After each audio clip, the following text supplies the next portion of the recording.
नमस्कार आप सबको। आज हम डिस्कस करने वाले हैं अपने क्लास 12th के पॉलिटिकल साइंस के 11वां चैप्टर, जो कि है भारत में दल और दलीय व्यवस्था।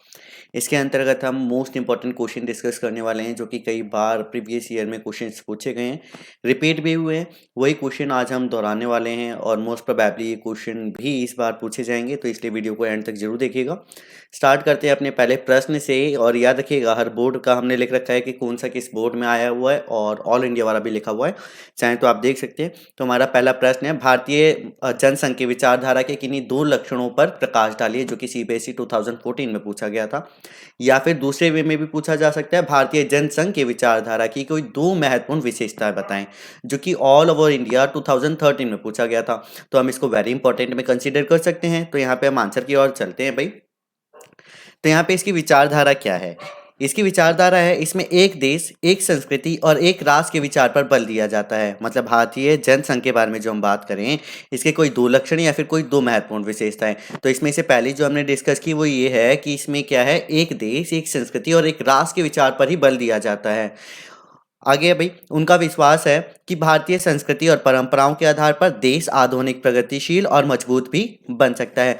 तो हमने कोई दो लक्षण यहाँ पे डिफाइन कर लिए, जो कि आप बोल सकते हो कि 2 नंबर वाले प्रश्न है ये, राइट। आगे हम यहाँ पे डिस्कस करेंगे हमारा जो अगला प्रश्न है, कांग्रेस और जनसंघ की विचारधारा के बीच प्रमुख अंतर को स्पष्ट कीजिए, जो कि सीबीएसई बोर्ड 2014 में पूछा गया था। कांग्रेस और जनसंघ की जो विचारधारा है, इसमें क्या अंतर है, हमारे को ये स्पष्ट करना है। कांग्रेस और भारतीय जनसंघ के बीच विचारधारा का बड़ा अंतर यह है कि भारतीय जनसंघ ने एक पार्टी, देश, एक संस्कृति, एक राष्ट्र यानी हिंदू राष्ट्र या हिंदुत्व पर जोर दिया था, जबकि कांग्रेस ने सामाजिक विविधताओं को समायोजित करते हुए वैचारिक और सामाजिक गठजोड़ बनाया था। मतलब जैसे हम यहाँ पे भारतीय जनसंघ और कांग्रेस के बारे में जो हम बात कर रहे हैं, तो भारतीय जनसंघ ने क्या किया, एक पार्टी, मतलब देश में एक ही पार्टी रखी, एक ही संस्कृति पर बल दिया, एक ही राष्ट्र या फिर हिंदुत्व पर उन्होंने ज्यादा बल दिया।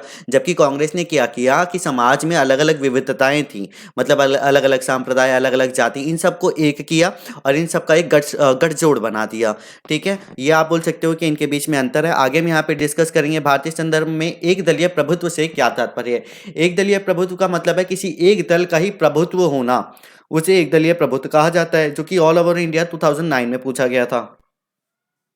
एक दलीय प्रभुत्व का मतलब है, यहाँ पे समझिएगा, यहाँ पे कांग्रेस पार्टी जो है उसका प्रभुत्व था। जैसे 1952 से लेके 1952, 1957 और 1962 में हुए पहले 3 आम चुनावों में लोकसभा और राज्य विधानसभाओं में दोनों में कांग्रेस पार्टी का प्रभुत्व रहा, मतलब किसी एक ही दल का प्रभुत्व रहा।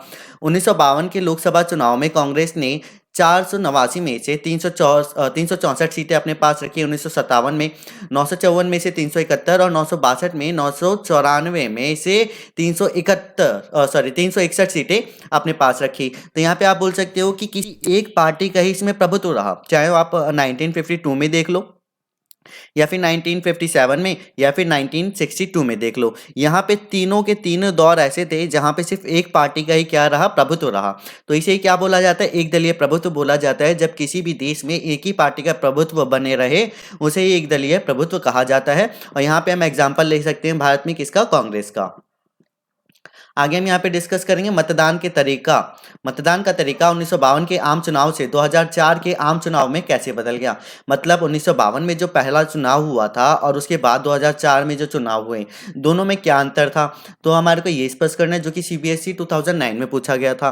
पहले 2 चुनावों के बाद बैलेट पेपर में सभी उम्मीदवारों के नाम और चुनाव चिन्ह थे, और मतदाता को उन उम्मीदवारों के नाम पर मुहर लगाने की आवश्यकता थी जिन्हें वह वोट देना चाहते थे। मतलब अगर आपको याद हो कि पहले के समय में जो चुनाव हुआ करते थे, कुछ बॉक्स हुआ करते थे, बॉक्स के अंदर ही वो चिट डाली जाती थी, और जितने भी मतदाता हुआ करते थे, जितने भी वोटर्स हुआ करते थे, उनके सामने चिट रखी रहती थी, उम्मीदवार का नाम और उम्मीदवार का जो भी चुनाव चिन्ह हुआ करता था वो रहता था, उस पर मुहर लगा दी जाती थी और वो अपना वोट दे देते थे। लेकिन वहीं पे 2004 पे अगर हम जाएं तो 2004 तक पूरा इलेक्ट्रॉनिक वोटिंग मशीन में स्थानांतरित हो गया था, जिसे हम ईवीएम के नाम से जानते हैं। आज के समय में जो वोटिंग वगैरह होती है ईवीएम के माध्यम से होती है, इलेक्ट्रॉनिक वोटिंग मशीन होती है, राइट। तो पहले क्या हुआ करता था, बैलेट पेपर में सभी उम्मीदवारों के नाम और चुनाव चिन्ह लिख दिए जाते थे, जहां पर क्या होता था, मतदाता उम्मीदवारों को चुनकर मुहर लगा सकता था और अपना वोट दे सकता था। आगे यहाँ पे हम डिस्कस करेंगे भाई। अगला हमारा प्रश्न है, गठबंधन सरकार का क्या मतलब है? केंद्र में पहली बार गठबंधन सरकार कब बनी थी? तो हमारे को गठबंधन सरकार के बारे में बात करनी है, जो कि सीबीएसई बोर्ड 2008 में पूछा गया था। गठबंधन सरकार एक ऐसी सरकार है जो अलग अलग राजनीतिक दलों द्वारा साझा न्यूनतम कार्यक्रम के आधार पर एक साथ मिलकर बनाई जाती है। मतलब अगर हम बात करें कि कोई जो दो दल होते हैं, या फिर अगर हम बात करें कि अलग अलग दल जब साझा कर लेते हैं और साथ मिलकर कार्य करना स्टार्ट कर देते हैं, तो उसे क्या बोला जाता है? गठबंधन बोला जाता है। 1977 में पहली बार केंद्र में प्रधानमंत्री मोरारजी देसाई के नेतृत्व में गठबंधन सरकार बनी थी।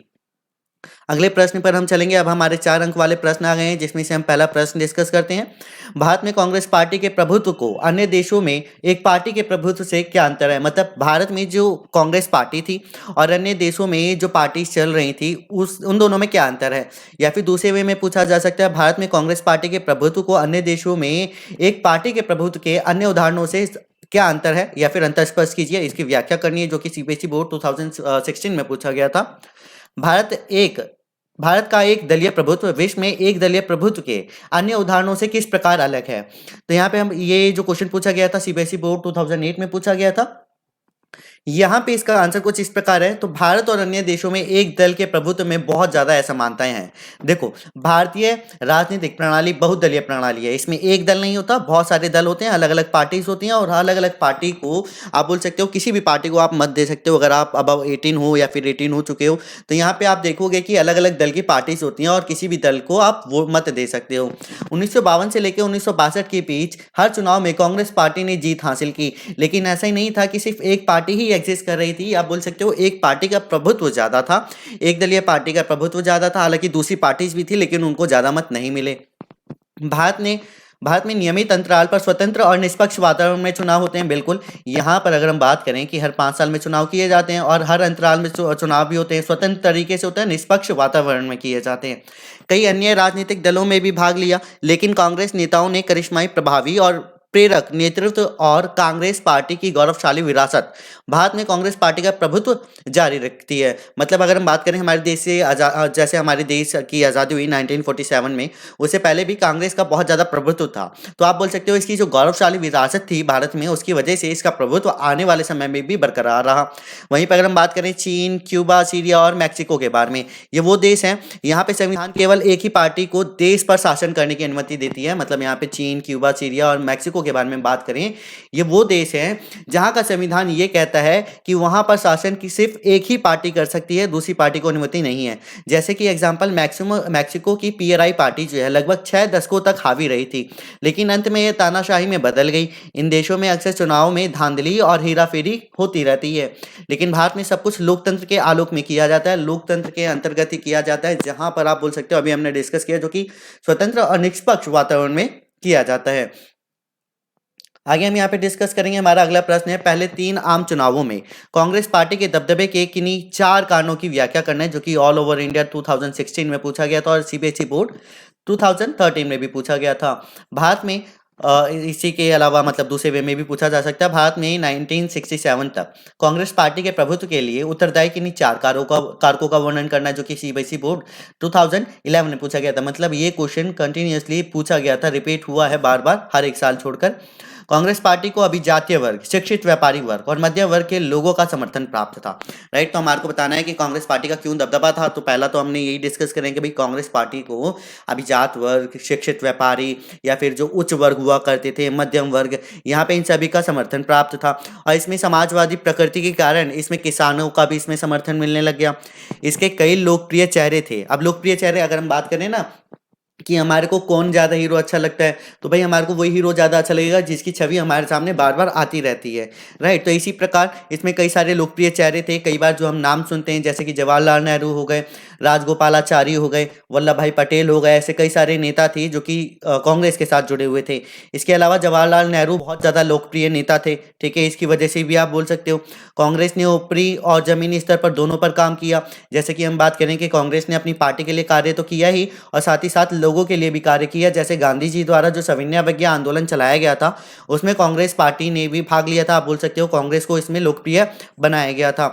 आगे हम बात करते हैं, नेहरू जी के काल में कांग्रेस ने व्यापक लोकप्रियता हासिल की थी, लेकिन कांग्रेस के शक्तिशाली संकीर्ण अभिजात वर्ग को मतदाताओं कि राजनीतिक चेतना ने निम्न स्तर से लाभ होता रहा। मतलब आप बोल सकते हो कि अभी हमने बात की थी ना कि अभिजात वर्ग के जितने भी मतदाता थे, ठीक है, उनसे भी आप बोल सकते हो काफ़ी हद तक जितनी भी कांग्रेस मतलब कांग्रेस पार्टी में जितने भी लोग थे और कांग्रेस पार्टी को बहुत ज़्यादा लाभ भी होता रहा। पारंपरिक इलाकों ने कांग्रेस को एक पार्टी का प्रभुत्व बना दिया। मतलब एक ऐसे इलाकों के बारे में हम बात करेंगे जहां पे कंटिन्यूअसली कांग्रेस पार्टी जो थी वो जीत रही थी।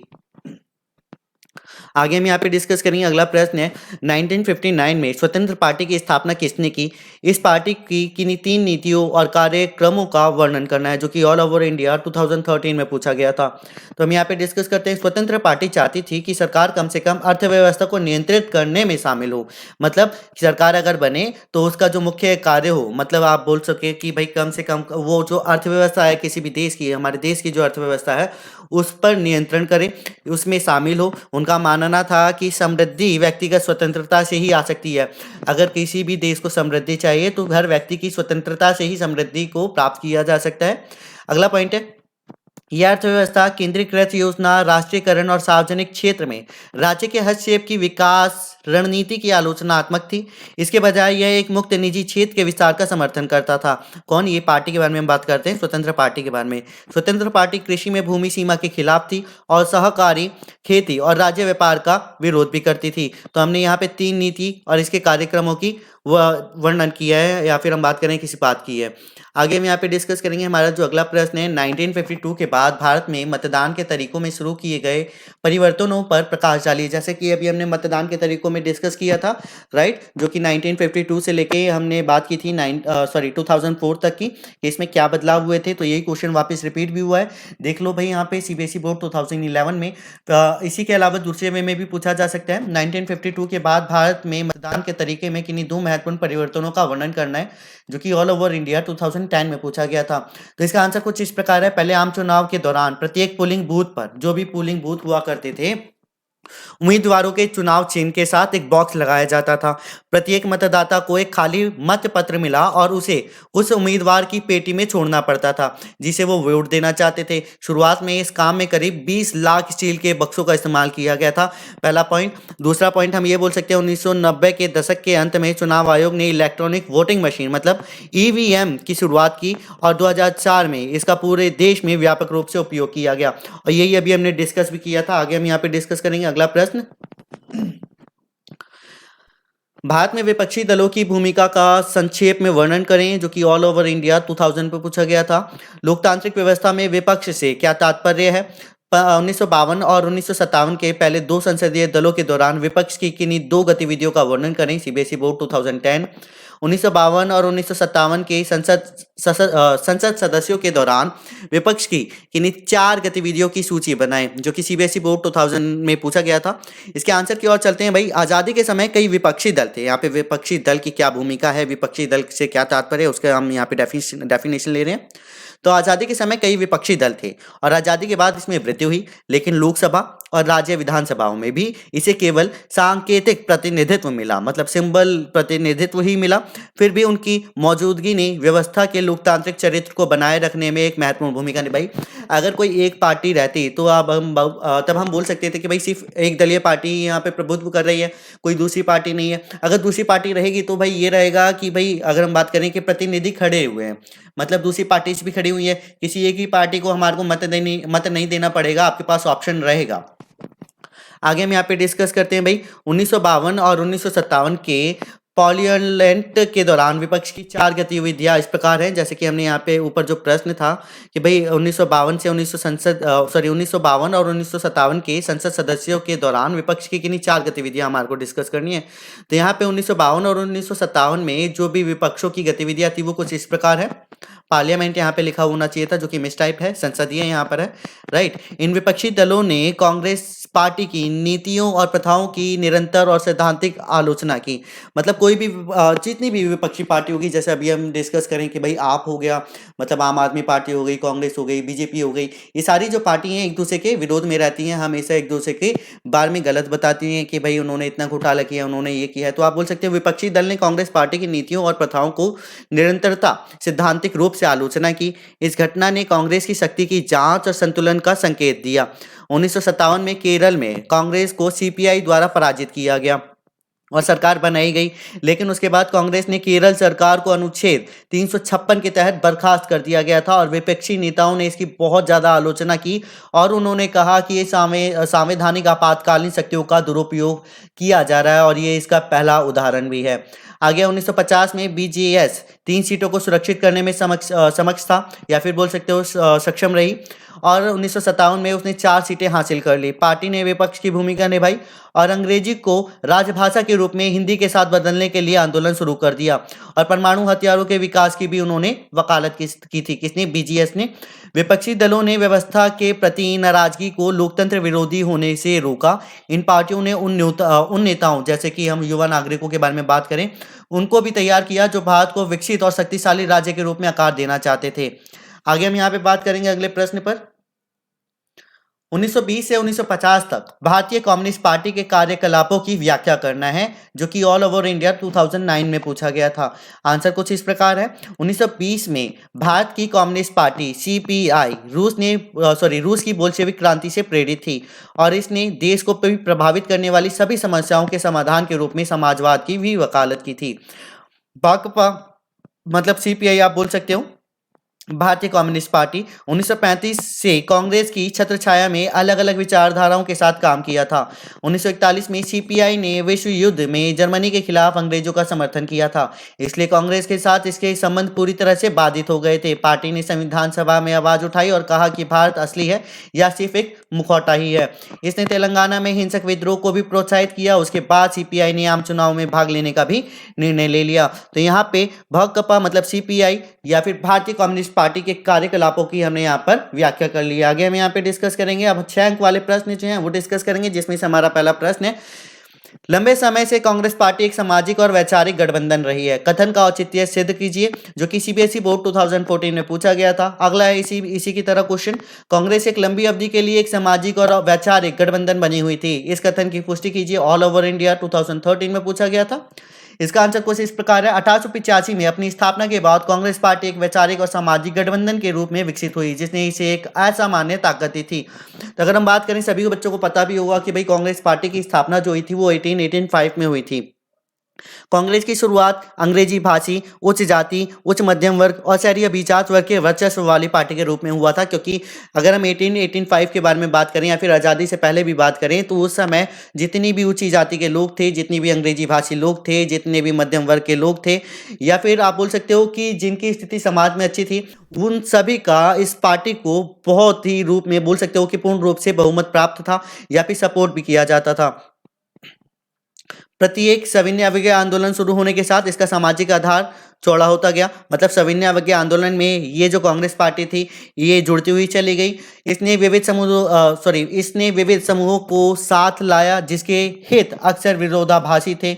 मतलब आप बोल सकते हो कि जितने भी समूह थे जो कि एक दूसरे से विरोध करते थे, एक दूसरे को अच्छा नहीं मानते थे या फिर एक दूसरे को पसंद नहीं करते थे, कांग्रेस पार्टी ने क्या किया भाई, अलग अलग समुदायों को एक साथ मिलाने का प्रयत्न किया। किसानों और उद्योगपति, शहरी निवासियों और ग्रामीणों, श्रमिकों और मालिकों, निम्न और उच्च वर्ग और जातियों को कांग्रेस में जगह मिली। मतलब आप बोल सकते हो कि हर एक व्यक्ति को, किसान को, उद्योगपति को, ग्रामीण इलाके में जो रह रहे हैं, शहर में रह रहे हैं, जो भी मजदूर हैं, मध्यम वर्ग के लोग हैं, नीचे वर्ग के लोग हैं, उच्च वर्ग के लोग हैं, अन्य जातियां हैं, हर किसी को इस कांग्रेस पार्टी में जगह मिली। अब जब ऐसी पार्टी रहेगी जो कि हर किसी को आप बोल सकते हो कि अवसर दे रही है, ठीक है, अवसर प्रदान करा रही है, तो डेफिनेटली हर किसी का बहुमत भी मिलेगा। स्वतंत्रता के समय तक कांग्रेस एक इंद्रधनुष जैसे सामाजिक गठबंधन में तब्दील हो गई थी, जो व्यापक रूप से वर्गों और जाति, धर्मों और भाषाओं से अलग अलग हितों के मामले में भारत की विविधता का प्रतिनिधित्व करती थी। मतलब आप बोल सकते हो कि वो पार्टी थी जो कि हर एक समुदाय के साथ खड़ी हुई थी। आगे हम बात करेंगे हमारा क्वेश्चन नंबर 2, पहले 3 आम चुनावों में कांग्रेस पार्टी के दबदबे के कारण का विश्लेषण कीजिए, जो कि सीबीएसई बोर्ड 2014 में पूछा गया था। या फिर भारत में पहले 3 आम चुनावों में कांग्रेस पार्टी के प्रभुत्व की किन्हीं 3 कारणों का वर्णन करें, ऑल ओवर इंडिया 2014 में पूछा गया था। स्वतंत्रता के बाद लगभग 3 दशकों तक भारतीय राजनीतिक परिदृश्य पर कांग्रेस को हावी होने में मदद करने वाले किन्हीं 3 कारणों का मूल्यांकन कीजिए, जो कि सीबीएसई बोर्ड 2012 में पूछा गया था। भारत में कांग्रेस पार्टी के प्रभुत्व के उत्थान और पतन पतन के लिए जिम्मेदार मुख्य कारणों का वर्णन कीजिए ऑल ओवर इंडिया 2009 में। मतलब यहाँ पे एक ही प्रकार का मतलब आप बोल सकते हो कि जो भारत में पहले 3 आम चुनाव हुए थे उसके बारे में हमारे को बताना है और अलग अलग प्रकार से ये क्वेश्चन पूछे गए हैं जिसको हम यहाँ पे डिस्कस करते हैं। तो आंसर कुछ इस प्रकार है, कांग्रेस पार्टी की इस असाधारण सफलता की जड़ें स्वतंत्रता संग्राम की विरासत तक जाती हैं। कांग्रेस को राष्ट्रीय आंदोलन की उत्तराधिकारी के रूप में देखा जाता था। संघर्ष में सबसे आगे रहने वाले कई नेता अब कांग्रेस उम्मीदवार के रूप में चुनाव लड़ रहे थे। मतलब सिंपल सा भी हमने डिस्कस भी किया कि भाई जब हमारा देश आज़ाद हुआ था तो उस समय कांग्रेस पार्टी जो थी एक मुख्य पार्टी के रूप में थी और उसमें जितने भी हमारे देश में संघर्ष करने वाले लोग थे वही लोग हमारे को कांग्रेस पार्टी में जुड़ते हुए नजर आए। कांग्रेस पार्टी को कुलीन, शिक्षित, व्यापारिक वर्ग और मध्यम वर्ग के लोगों का समर्थन प्राप्त था, अभी हमने डिस्कस भी किया, और समाजवादी प्रकृति के कारण इनको किसानों का भी समर्थन प्राप्त हुआ था। इसके अलावा कई लोकप्रिय चेहरे भी थे जैसे कि जवाहरलाल नेहरू, राजा गोपालाचारी, वल्लभ भाई पटेल आदि। इसके अलावा जवाहरलाल नेहरू एक करिश्माई और एक बहुत लोकप्रिय नेता भी थे, अभी हमने डिस्कस भी किया था। कांग्रेस ने ऊपरी स्तर के साथ साथ जमीनी स्तर मतलब कांग्रेस पार्टी ने अपने कार्य करने के साथ साथ जितने भी आंदोलन हुए जैसे सविनय अवज्ञा आंदोलन, लोगों के साथ जुड़ना, इसमें इन सब में भी उन्होंने भागीदारी ली और साथ ही साथ इसी की वजह से कांग्रेस जो है वो बहुत ज़्यादा लोकप्रिय भी होने लग गई। नेहरू के काल में कांग्रेस ने व्यापक लोकप्रियता हासिल की थी, लेकिन कांग्रेस के शक्तिशाली संकीर्ण अभिजात वर्ग को मतदाताओं की निम्न स्तर की राजनीतिक चेतना से भी लाभ जो था वो मिलता रहा। तो यहाँ पे हमने सारे के सारे महत्वपूर्ण प्रश्न डिस्कस कर लिए। होप कि आपको वीडियो अच्छी लगी होगी। वीडियो अच्छी लगी है तो वीडियो को लाइक करना, चैनल को सब्सक्राइब करना और साथ ही साथ दोस्तों के साथ जरूर शेयर कीजिएगा।